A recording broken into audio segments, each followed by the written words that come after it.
ঘুমটা ভেঙে গেল হঠাৎ। বাইরে কি ঝড় হচ্ছে? দাপাদাপি করছে জানলার পাল্লা দুটো। মাঝে মাঝে বিজলি ঝলকাচ্ছে। ফের শুয়ে পড়তে গিয়ে সে বিদ্যুতের ছটফটে আলোয় মনে হলো ঘরের মধ্যে যেন হামা দিচ্ছে কেউ। কে ওখানে? কে? হামা কোনো শব্দই করে না। উঠে আসি কাছে, আবারও জিজ্ঞেস করি, কে আপনি? কি চান? সে তবু নিশ্চুপ থেকে এ কোণে ও কোণে ঘুরছে, মাথা তুলছে না কিছুতেই। চোখে চোখ নয়। কিছু কি খুঁজছেন আপনি? শুনতে পাচ্ছি।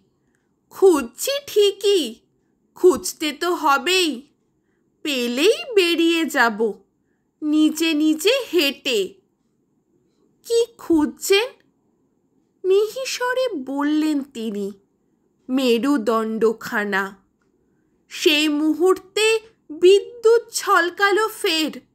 চমকে উঠে দেখি একা নয়, বহু বহু জন একই খোঁজে হামা দিচ্ছে এ কোণে ও কোণে ঘর জুড়ে।